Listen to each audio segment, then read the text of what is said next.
Thank you so much, Dr. J, for joining us. Would you mind introducing yourself for our viewers? Jay Jagannathan. I'm a board-certified neurosurgeon. Been in private practice here in Michigan for probably about 14 years.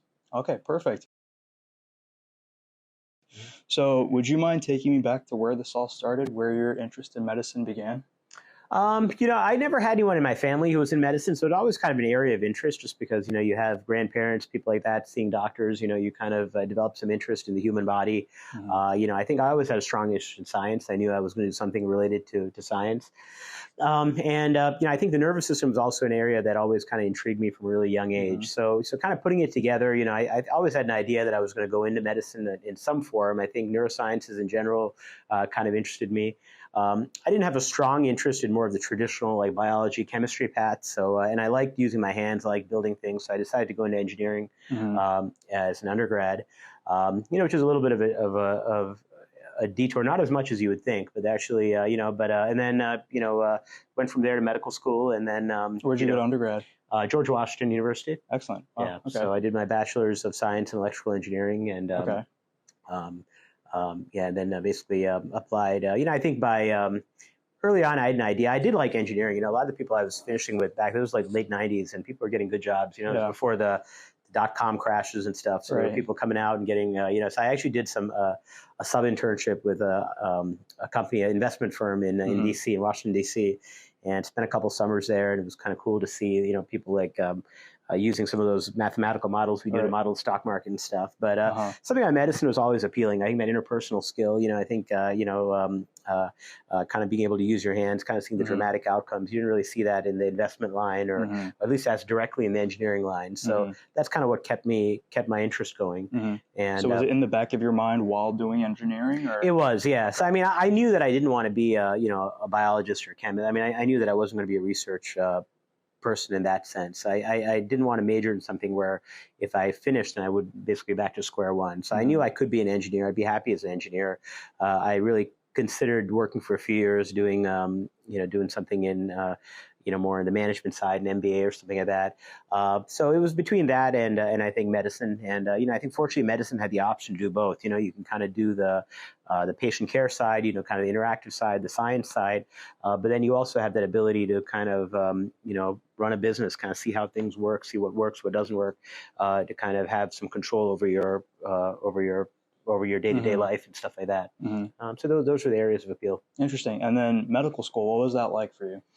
Medical school was good. I mean, I think medical school is very high, intense amount of information you try to absorb in a very small period of time, and I think coming from a different background, it's always a little bit intimidating in the beginning, especially I think for me, it was more during the MCAT because, you had people that were, had significant backgrounds in biology, chemistry, stuff like that, you have these sections that they were easy for them. And I think I took an AP bio and chem during high school. So I took a biochemistry class, I think my sophomore year in undergrad. That was my only biology for that, and organic chem was all that I really took. So it was definitely intimidating taking that exam because I had to go back and, the engineering stuff, the calculus stuff I retook because I figured I needed it, but I didn't retake the biology part. So I had to sit and study that stuff against people that had been doing it day in and day out. So that was a challenge. That took a little bit of work. And I thought the MCAT actually, even more than my neurosurgical board, is probably more stressful because I had to relearn all of those things, or I had to learn it from the beginning. The good thing with medical school is they start on ground zero, so like in medical school, there were people in my class who had PhDs in biochemistry and stuff like that. So they were really, and so someone like me who hadn't taken biology really since high school, versus people that had advanced degrees and written papers. So they started off really at a low level, but the rate in which they provide information is fast. And it's like one of those things where the first day or two, you're like, it's not bad at all. And then you get in your first month, you have your first exam, and you're like, man, that is a massive amount of information I got to absorb. So it is, that system, it does make it, there's a lot of work involved. I think most people hate their lives at some point during their first couple of years. How do you stay afloat? I think I had very structured. I think two things. One is I came directly from undergrad to medical school. So I think that does have some advantages in the sense that you never get a taste of like the real world. You know what I mean?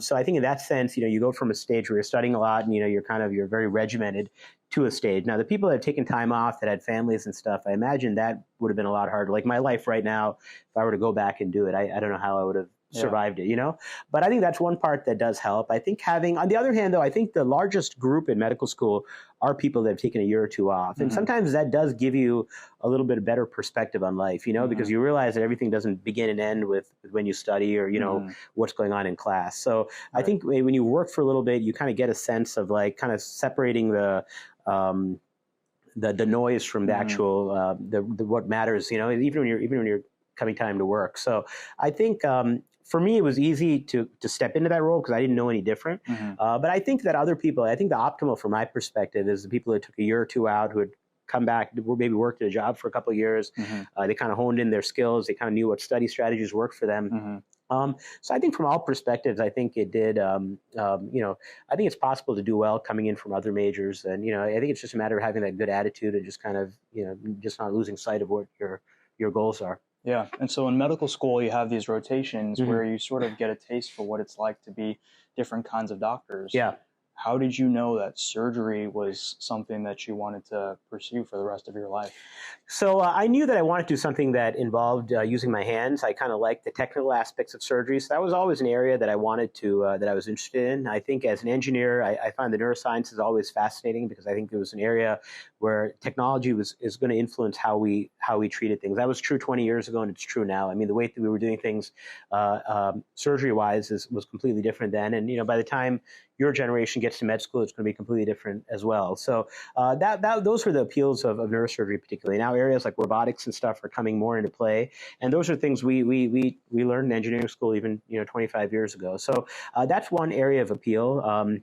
I think the dramatic patient outcomes are very appealing in neurosurgery too. It's a matter of seeing someone who can't walk and to come in and have surgery and they get better. It's a matter of seeing somebody who's, at a point where they're, a life-threatening situation where you don't think they have more than a few hours to live and you're able to save their lives. So those are the dramatic outcomes that really are appealing from a surgical subspecialty like neurosurgery. I think the biggest thing that most people have to decide is the lifestyle, number one, and the length of training, number two, and I think so those for me were the two biggest areas that I had to sort of decide. Now, for me, I started med school when I was 21. So really, the length of training didn't really matter that much because, I was going to be relatively young. The lifestyle part was an issue. I wasn't sure, how it was going to be having to stay up, late. And we didn't have work hour restrictions when I started. So it was pretty much you were expected to be there, your family, holidays, all that stuff were affected.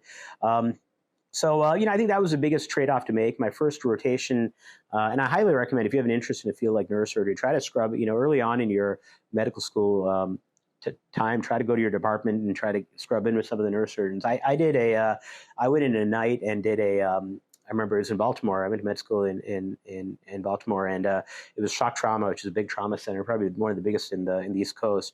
And it was a Friday night, and there was a patient who came in with an epidural hematoma, HIV positive, and the chairman of the department was on call, and him and I think the senior resident, they were doing the case, and they said, "All right, do you want to drill the burr holes because we don't want to touch the, take the risk of touching." So I got to drill the burr holes and epidural, big epidural. Patient came in blowing a pupil, got to help evacuate the clot. And the next morning, the patient's awake and talking. And that was an incredible high.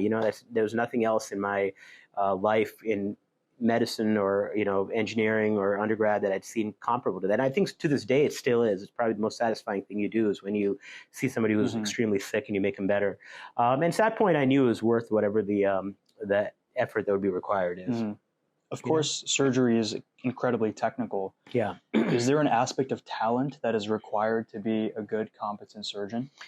There is, but keep in mind, most surgical fields are broad, and so I think there is obviously, you have to have steady hands. You have to be able to kind of have that focus, that discipline when you're doing things. But I think, I think technical skills are something you develop over time, right? I mean, you look at like Michael Jordan. He didn't learn to, he didn't become Michael Jordan overnight. It takes years of training, right? And that's the same thing with neurosurgery, So I think when people open or shut the doors just based on the fact that they don't have technical skills or they, they need, I think a lot of that is sort of, I don't think it's necessarily the appropriate attitude. Now, there are some people that have much steadier hands than others, but there are fields of neurosurgery. For example, you go into endovascular, you may not need as steady hands as if you're doing, microsurgery for aneurysms, So there is enough breadth in the field that you do get all of the aspects. So I think it's matters to a certain extent. But I think even if you don't have spectacular technical skills to start off, I think that's something you'll build over time, you know, and it's a matter of how much effort you put in, how much time you spend in the lab, how much time you spend practicing and stuff like that. And no one walks in perfect into the OR, right? No one walks in perfect, you know, and everyone's rate of change is different. You know, I think some people come in and they really come in at a high level and they go at a certain rate. Other people come in slow and they kind of ramp up quickly. And I think it's a matter of just kind of understanding that. You know, I think at the end of the day, you know, the ultimate tenet is you first do no harm, you know?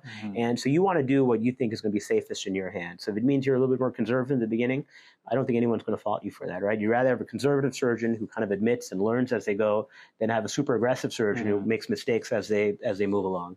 Interesting. So now walk me through what neurosurgery residency looks like. So neurosurgical residency used to be between 6 and 7 years. Now I think almost all programs are 7 years, sometimes even longer. So typically the first year is an intern year. Some programs allow you to do it as just a straight general surgery year. Most places it's incorporated within neurosurgery, so you do some rotations. In some respects, your intern year is probably your easiest year. You know, I mean, some people find it, some specialties it's the hardest year, but you get some time in the ICU, which is cool because you see the ICU patients, you get an idea of how you know, how to manage patients post-operatively, which is really important. A very underrated part of surgery is managing post-operative patients. You get some exposure to fields like neurology, ophthalmology, which are areas that you see in neurosurgery, but you never get to see as directly. You likely will get some time just doing general surgery, spending time in the operating room, and then you spend some time as a neurosurgical intern. And intern is, you know, neurosurgery services usually are pretty big. Like in my hospital, you know, we typically had 50 to 60 patients on the service at a given time, plus maybe 10 to 12 ICU patients. So as the intern, you were the guy sitting on the floor and answering all these questions for, you know, and so one day out of medical school, I remember they call you. The first call you get is somebody having a heart attack, you know, and you got to figure out what to do with it. And you know, it's not something you ever, you know. And but the good thing is you also have in most hospitals you have very strong nursing teams. And you have good support, so you have people to go to, resources to go to if you have questions. But it is quite an intimidating transition going from medical student to intern.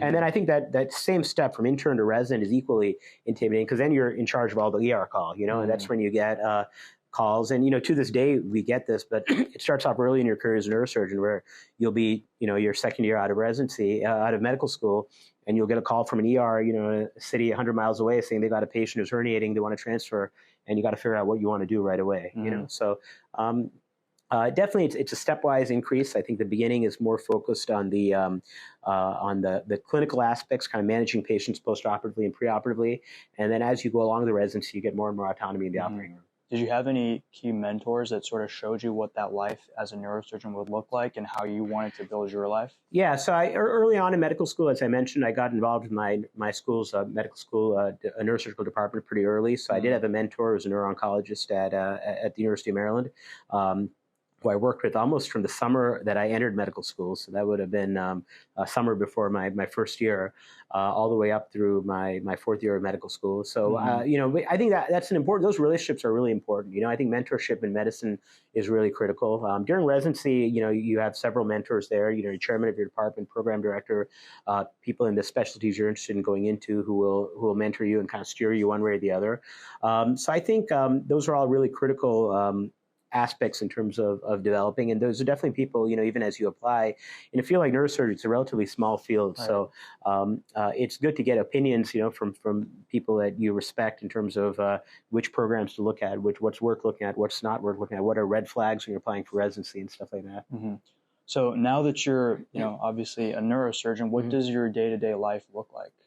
Yeah, so I'm in a private practice. I mean, I started out as just myself in 2013, you know, and now we're a 6-physician group. So we hired 5 other people, plus 4 mid-level providers. So my lifestyle is a little bit different now than when I first started, obviously, certainly from when I first finished residency. Typically, you know, I spend 4 to 5 days a week in the OR. Usually Mondays are my clinic days. Where usually I see patients. It's also some time for catch up and stuff like that. I usually do clinics on Saturdays as well.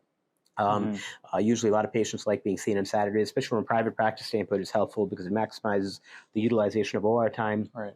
And, patients like to be seen in a more relaxed setting. Families and stuff have time off on Saturdays, so it's easier to have discussions about surgery or recovery and stuff like that. So we started doing that when I first started the practice back in 2013, and our Saturdays got so busy that, it didn't make sense to cancel those. So that's always been, kind of part of my routine. I wouldn't say that's typical in private practice, but in a smaller practice, you try to do what you can to maximize your efficiency, being able to see your patients and still be able to do the operating room. So in terms of OR itself, typically OR usually starts around 7:30 or so.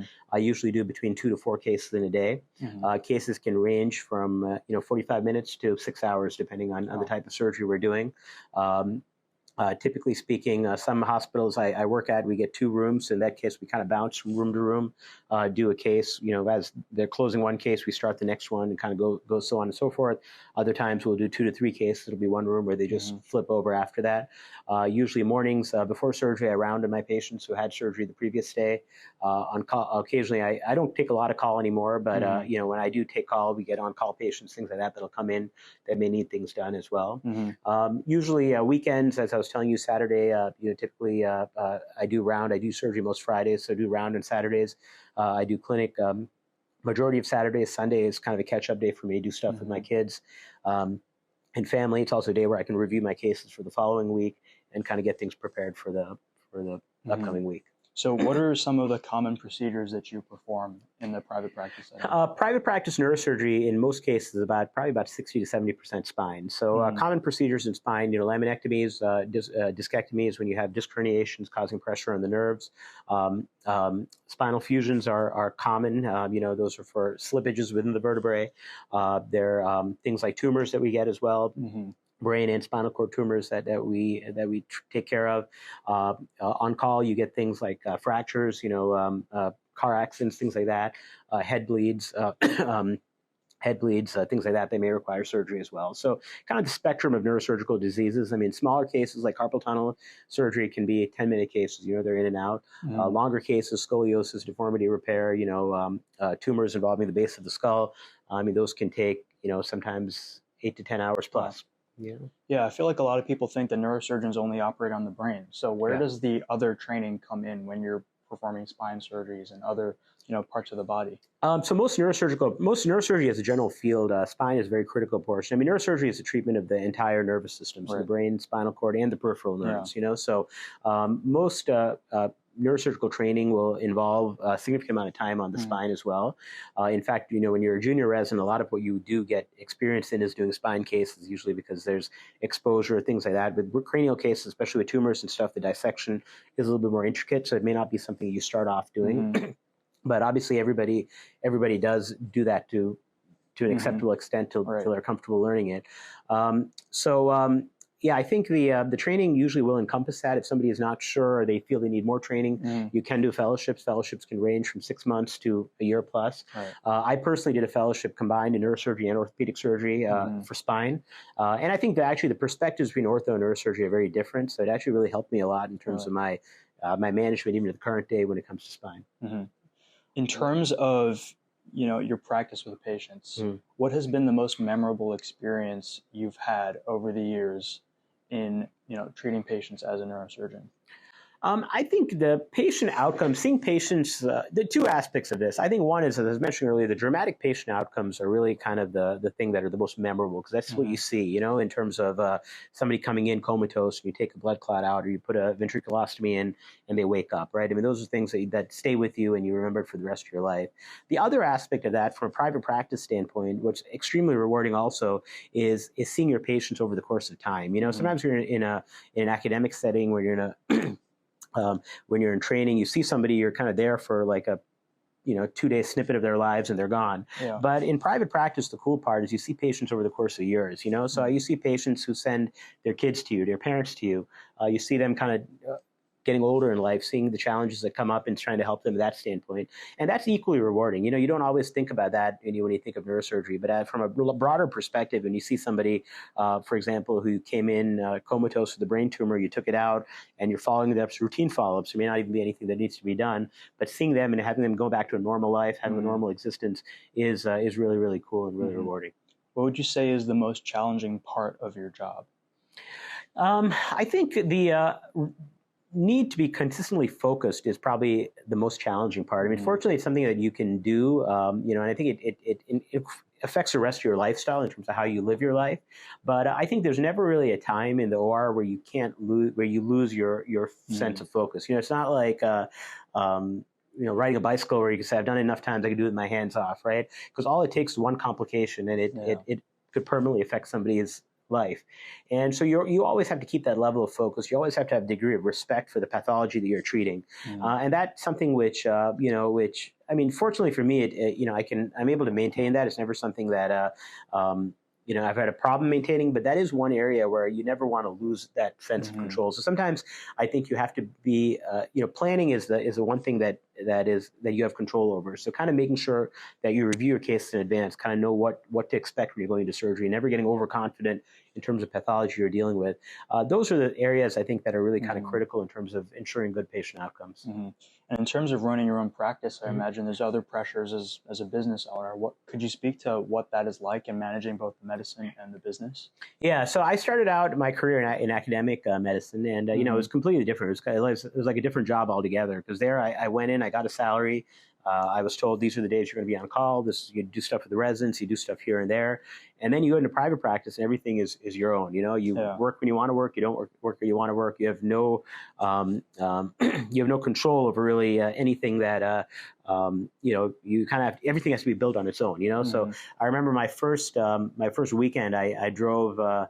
We had a remote clinic in the northern part of the state. I drove there and I saw 3 patients, and I mean, it was probably 4 hours of driving to see 3 patients, and to this day now, that's the reason I'm happy to work Saturdays, because you always remember where you started out, and you're fortunate now that you can have a clinic of 30 or 40 patients on a weekend. I mean, it's something you look back and you say, man, it took me this long to get to that point, so I'd never complain about it, So I think that's the private practice part. It's like growing a child. You see something start off small and it gets bigger and bigger, and there's some degree of pride with it, but at the same time, you never want to lose focus on what's really important, which is a patient. That being said, private practice does force you to kind of wear more of a business hat as well. You have to understand things, your relationships with hospitals. At the end of the day, you realize in private practices, and I think it's going to get more so as time goes by with the way healthcare is going, is that hospitals are business entities, and at the end of the day, to talk to a business entity, you've got to be a business entity as well. And so you've got to understand that. And so it matters of wearing 2 hats. Your relationship with your patient is never going to be a business relationship. It's always going to be, kind of your interpersonal relationship with them in terms of managing them, making sure you do right by them. And that'll never change. It's the reason we all went into this field.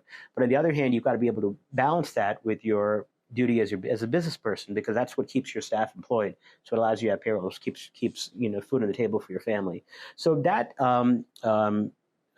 making that distinction is probably the hardest part in private practice, and it takes time. And some people do it well, some people don't do it well. And I think it's really a personal choice that you have to kind of make as you enter your career. And so you're obviously taking on a significant risk when you're going into private practice. How do you sort of weigh the pros and cons and figure out what are the right decisions to make? Yeah, that's a good question. So the first thing is making sure you're ready. I mean, from a technical standpoint, ultimately in any business, your services have to be worth someone wanting to buy, right? I mean, so you have to know that you got the skill to do it. So if you're in a situation where you're not sure about your skill level in certain things, I wouldn't recommend going into private practice, because you'll get exposed really quickly. I mean, somebody has a bad outcome, they tell their family, they tell their friends, it spreads quickly, and it affects your ability, even if it's not your fault. So that's the first part of it. Second is the financial risk. I mean, my first 3 months in practice, I made $300. So at the end of the day, that's and my wife was pregnant with our first son then. And I thought to myself, I may have to go beg my old chairman back for his job. So I think part of it from a business standpoint is also being willing to start slow and build your way up.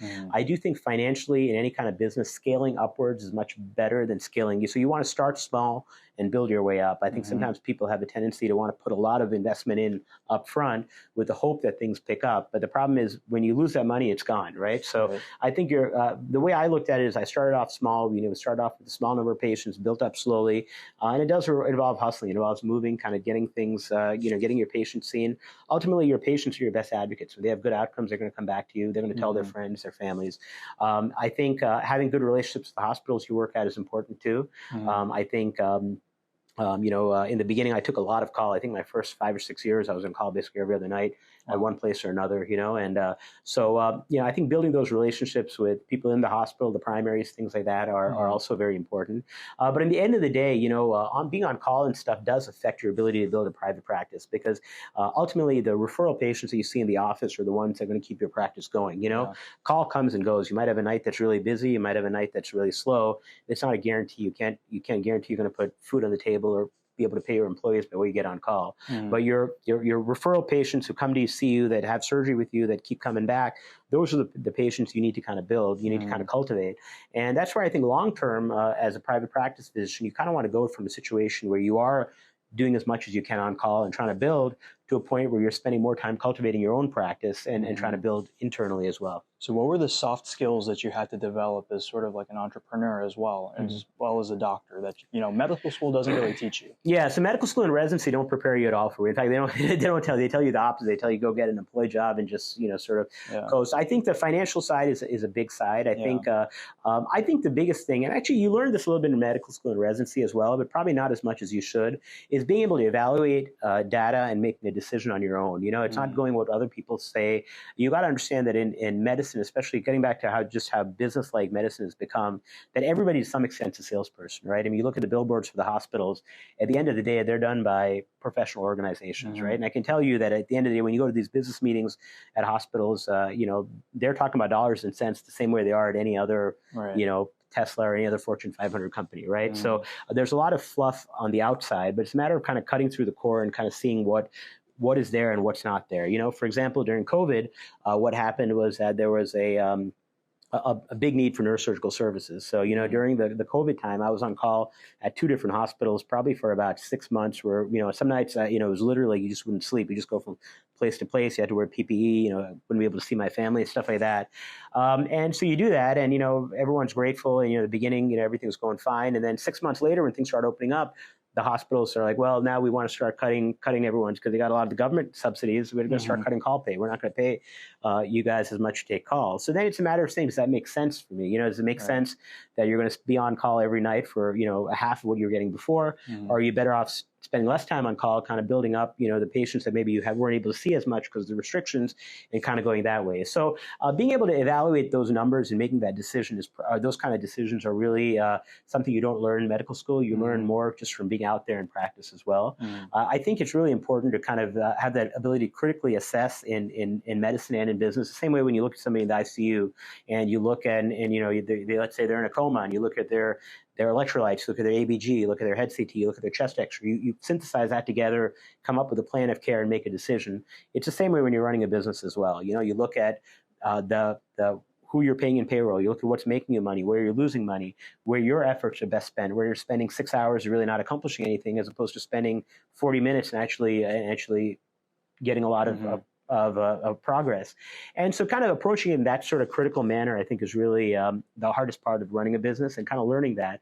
And unfortunately, that's something that you learn through experience. I mean, you will have mentors and people that'll help you, but ultimately you've got to kind of experience it on your own. What are some of the biggest mistakes that people going into private practice could make? Mistakes in private practice, I think the first one, as I said earlier, I think starting off too big. I think starting off with too high overhead. Most of that overhead comes out of your own pocket, and you don't get that back. So if you come in, some people, one of the common mistakes I've seen when people start is they say, I need a beautiful office, because patients, if they come and see and I'm in a dumpy office, they're going to not want to come have surgery with me. I mean, that's probably, the biggest myth around, because the patients come and have surgery with you because they like you. They don't come in and say, you got a beautiful office, this is the guy I've got to go. And even someone who's like that, maybe that's not the person you necessarily want as your core patient, So I think the first thing is kind of being reasonable with your investments to start off, having smaller scale, sharing office space, maybe have something that's cheaper where you can kind of build up. I think kind of investing in people is really important too, investing in your core personnel in your office. Remember your office staff, your mid-level providers, your front desk, your nurses. I mean, those are your interface between you and your patients. So having people that have been with you a long time, that know how you function, that are able to be responsive to those patients are really important, because ultimately that's the best marketing you can do. There's nothing I could get on TV or the radio or social media that's going to be better than the person who picks up the phone and talks to my patient when they're having problems post-operatively. Right. So kind of investing in those patients. I mean, it means sometimes, you don't necessarily make money off it, but kind of having that loyalty where you keep them there. I mean, we have had staff in our office that have been there, for 11, 12 years, and I think those are the core staff that really have helped the practice grow and helped us expand. And then you do get others that are going to come and go. People always have things in their lives that are going to go. But I think that investment in having kind of a core group that's going to stay with you and kind of have common objectives in terms of what you're trying to accomplish out of life and in terms of building the practice is really kind of important as well. And then the third, I think, is also, finding a niche where you're supported within the community you're at. One of the common mistakes people make, is that, spine surgeon, there's a lot of need for spine, so I'm just going to go set up shop, and if you set up shop in New York City saying you're going to do minimally invasive spine, it's going to be hard to get busy because you got a million spine surgeons everywhere you go. You go to somewhere in northern Michigan, it might be a little bit easier because there's more of a need. So kind of finding that niche where there's a community that needs your services and you're able to provide good services is also really a critical part because ultimately kind of having that ability to kind of show what you're able to do is important. And sometimes I think with the way hospitals are being bought up by big corporations now, there's going to be more and more loyalty towards their own employees. So the private practitioner like before is going to have a harder time building up than maybe what they did a few years ago. Now, by nature of your job as a neurosurgeon, you obviously had to deal with a lot of pressure in your training. Yeah. How do you actually manage having to deal with the pressure of the fact that there's someone's life on the line in the table right in front of you? I think having really a good focus concentration is really important. I swim every morning. That really kind of helps me in terms of staying focused. Whatever happened the previous night or whatever kind of gets off the table there. I think one good thing now, especially with imaging, is we have a roadmap in terms of what we're going to be seeing, and that's going to get better as time goes by with functional imaging and stuff like that with brain tumors. So you study your films beforehand. It's one of the things. I was reading an article a few years ago. There was an article in a newspaper about a surgeon who was saying, "I've done the surgery so many times I could do it with my eyes closed," and I thought I could never imagine. I do 400 to 500 cases a year. For almost the last 20 years, I could never imagine myself thinking that you could do a surgery with your eyes closed. Because you can't. Every pathology is different, and you got to have respect for that. So kind of studying beforehand, kind of making sure you know the nuances for the specific case. So usually the night before, I'll kind of go through. I use an Apple Vision, a virtual VR headset. So I'll usually kind of go through my cases. I can see it in the magnified screen of the CT or the MRI, and you kind of make a mental game plan. It's like when you're if you're playing quarterback, you're playing football, you kind of look at your routes, you say, this is what I expect from the progression here. You make a mental note, this is what I expect, this is what the challenge I expect here, this is where this patient had a previous laminectomy, maybe I got to go a little bit more lateral to approach the nerve there. So those are really critical parts. That mental rehearsal is really important. That kind of keeps you focused. I think you never want to go into surgery thinking that you know everything, I think, or that you've got it in the bag. That's where mistakes happen. So I think kind of having that respect for the pathology and kind of for the patient that you're treating is really, really important. Other aspects, I think, like I was saying, the exercise I think is important. I think some degree of cardio activity helps you keep focus.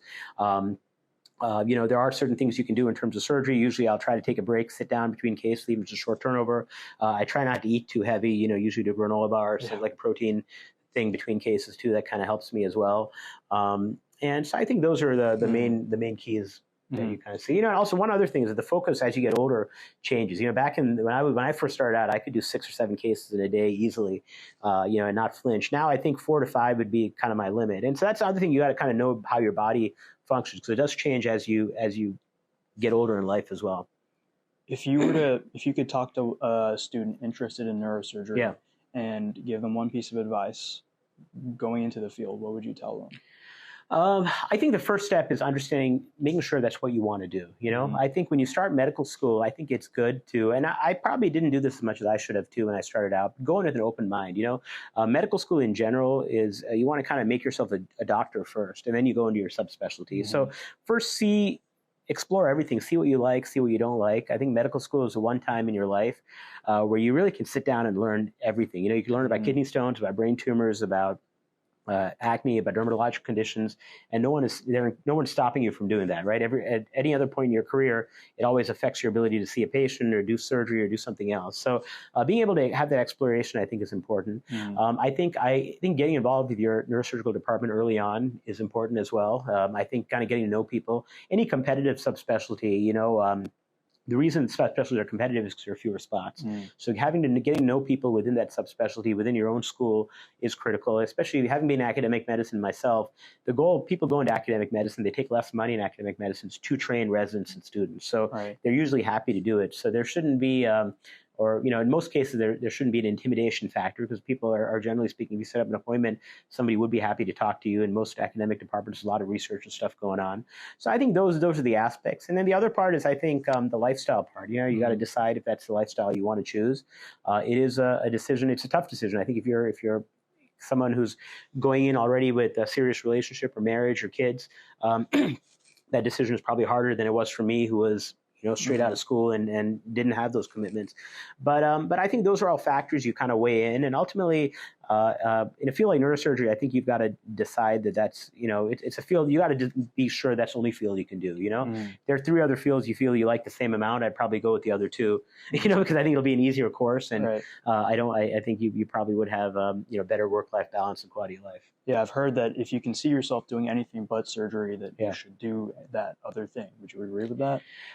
Yeah, I think so. I think it's, you know, there's definitely a time commitment. And as we were talking about, the time commitment never really completely leaves you. You know, it's not like a thing where you can, you know, you're ever really kind of coasting. You're always sort of at a certain degree of kind of trying to continuously learn and continue trying to study, you know, in a field like neurosurgery. So I think it's one where, you know, you have to really kind of commit yourself to lifelong learning. Now, you can argue that's probably true in any medicine, but you know, I think you could, you know, if you're in a field where it's mainly kind of follow-up clinic-based cases, you know, you could, you know, I'm not saying it's the right thing to do, but it could be theoretically somebody who could go in and just do refills of blood pressure medicines all day and maybe not think about it and still get away with it. You know, I don't think you can go in and do, you know, a week worth of surgery and not think about it and do a good job of it. You know, I think that eventually will lead to complications, and eventually that'll catch up with you. Well, thank you so much, Dr. J. I really appreciate it. Thank you very much. Yep, appreciate it.